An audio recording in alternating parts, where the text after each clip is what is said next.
Imagine a world where access to water is not a given, but a privilege. Is it difficult to envision? For many, it's not a dystopian future, but a harsh reality. Water is our most precious resource. It's the lifeblood of our planet, essential to the survival of every living organism. Yet it's a resource that's becoming increasingly scarce. We're talking about water scarcity, a global issue that's affecting billions of people right now, today. Water scarcity is often split into two categories: physical and economic water scarcity. Physical water scarcity is when there simply isn't enough water to meet everyone's needs, whether it's due to overuse, climate change, or pollution. Economic water scarcity, on the other hand, is when people lack the resources, infrastructure, or access to retrieve and purify water, even if it's readily available in their environment. Over 2 billion people currently live in countries experiencing high water stress. That's more than a quarter of the world's population. They're not just numbers, they are individuals, families, communities grappling with the daily challenge of securing clean, safe water. They are farmers unable to irrigate their crops, mothers who can't provide their children with clean drinking water, and cities on the brink of running dry. But here's the twist. Water isn't just an environmental issue, it's a political one. Access to water can be, and often is, used as a tool of power and control. It's used by governments, corporations, and interest groups to exert influence, incite conflict, or gain economic advantage. In many parts of the world, the battle for water isn't just about survival. It's about power, rights, and justice. So, when we discuss water scarcity, we're not just talking about a lack of rain or overuse. We're talking about a complex web of social, economic, and political factors. We're talking about a resource that's basic to life, yet subject to the whims of power and politics. Water scarcity is not just an environmental issue, it's a political one. Take a journey to the Middle East, a region familiar with the politics of water scarcity. This region, cradle to some of the world's oldest civilizations, is now one of the most water-stressed areas on Earth. Picture the vast, sun-baked landscapes, the historic rivers like the Tigris and the Euphrates, and the vast deserts that stretch as far as the eye can see. Water, the lifeblood of any society, is a scarce commodity in these parts. It's not just about the physical scarcity of water, but also about access to it. To understand the gravity of the situation, let's turn our attention to two countries in the region, Jordan and Israel. Jordan, one of the most water-deprived countries in the world, relies heavily on the Jordan River and underground water reserves. However, these sources are under constant strain due to overuse, pollution, and climate change. On the other hand, Israel, despite being situated in the same arid environment, has largely overcome its water woes. How, you ask? Through technological innovation and efficient water management. Desalination plants and wastewater recycling are common practices in Israel. But here's the catch. The Jordan River, a crucial water source, is shared by both countries, and this is where the politics come in. Control over water sources can often lead to tensions and conflicts. For years, Jordan and Israel have grappled with water-related disputes, with each nation vying for its fair share. In this context, water becomes more than a basic necessity. It becomes a bargaining chip, a tool of power. Countries with control over water resources can wield significant influence over their less fortunate neighbors. In the Middle East, the politics of water scarcity is intricately tied to issues of national security, economic growth, and regional stability. It's a complex web of challenges that demands our attention and action. And so we see, in the Middle East, water scarcity is not just a matter of survival, but a tool of power. Now let's move to another continent, Africa, where water scarcity has led to conflicts and even wars. Africa, the second largest continent in the world, harbors a paradox. It's a land blessed with vast water resources, including mighty rivers like the Nile. Yet it's also a place where water scarcity is a stark reality. This scarcity, coupled with a rising population and increased demand, has turned water into a source of tension, leading to conflicts and in some cases even wars. One of the most notable disputes is the Nile River conflict among Egypt, Sudan, and Ethiopia.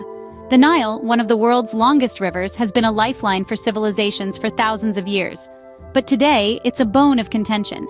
Egypt, a nation heavily dependent on the Nile, claims historical rights over its waters, based on treaties dating back to colonial times. Sudan, located upstream, also relies on the Nile for agriculture and electricity. However, the game changer in this equation is Ethiopia, the source of the Blue Nile, which contributes about 80% to the total Nile flow. Ethiopia, in its quest for development, has constructed the Grand Ethiopian Renaissance Dam, the largest in Africa, on the Blue Nile. This dam is expected to provide much-needed electricity for Ethiopia's burgeoning population, but downstream, Egypt and Sudan fear it could reduce their share of the Nile's water. Negotiations have been tense, with each country asserting its own rights and interests. The situation has escalated to a point where military action has been hinted at, demonstrating the potential for water scarcity to trigger conflicts. The Nile dispute is just one example. Across Africa, there are similar stories, where the struggle for water access has led to clashes between communities, disrupted livelihoods, and even, tragically, loss of life. In the face of climate change, population growth, and economic development, water scarcity is bound to become an even more pressing issue. It's clear that water, often taken for granted, is a precious resource that can shape the destinies of nations. In Africa, water scarcity is a catalyst for conflict, a trigger for war. Our journey continues to Asia, where water scarcity has political implications on a massive scale. Asia, home to some of the world's most populous countries, faces unique challenges when it comes to water scarcity. Here, it's not just about survival, it's about power, influence, and control. The sheer size and diversity of the continent mean that water politics are complex, with a delicate balance of power often hanging in the balance. One of the most contentious issues is the conflict between India and Pakistan over the Indus River. This river is a lifeline for both nations, supplying water for millions of people, as well as for agriculture and industry. Both countries claim rights to the river, but with water levels dropping due to climate change, the stakes have never been higher. The Indus Water Treaty, signed by India and Pakistan in the year 1960, has been the cornerstone of water distribution between these two nations. But with increased water scarcity, the treaty is under immense pressure. As the river's water levels continue to fall, tensions between the two nations rise, threatening to destabilize an already volatile region. But it's not just the Indus River that's a source of conflict. Across Asia, from the Mekong Delta to the Aral Sea, water scarcity is exacerbating existing tensions and creating new ones. Countries are being forced to make tough decisions about how to allocate their dwindling water resources, often leading to disputes with their neighbors. This is the harsh reality of water politics in Asia. It's a game of high-stakes diplomacy and brinkmanship, where the price of failure could be conflict and even war.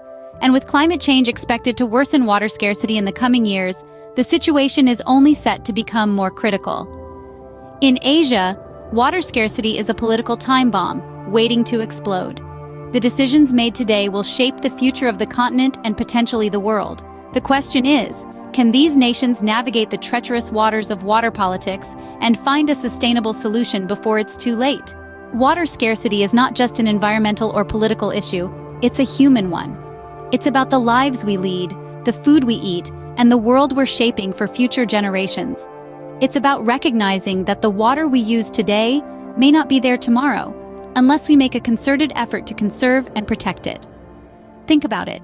Every drop of water that flows through your tap, that fills your glass, that washes your clothes, has a story. It's a story of journeying through rivers, lakes, and underground aquifers, of being cleaned and treated, and then delivered right to your doorstep. It's a story that's easy to take for granted, but one that's becoming increasingly precarious as water scarcity intensifies across the globe. We each have a role to play in this narrative. Simple actions like taking shorter showers, fixing leaky faucets, or using water-efficient appliances can make a big difference. It's about being mindful of our water footprint and making the choice to tread lightly. But individual actions, while important, are just part of the solution. We need systemic changes, and that's where political will comes into play. Water scarcity is as much a governance issue as it is a resource one. It's about how we manage our water, how we allocate it, and how we protect it for the future. We must demand accountability from our leaders. We need policies that prioritize sustainable water management, that address inequities in access, and that prepare us for a future where water may be more scarce. We need leaders who understand that water is not just a commodity, but a fundamental human right. Water scarcity is a political issue that demands our attention. It's time to act, to conserve water, and to demand accountability from our leaders. Remember, water is life, And life is a right, not a privilege. The politics of water scarcity is not a distant problem, it's a present reality. And it's one that we can and must navigate together.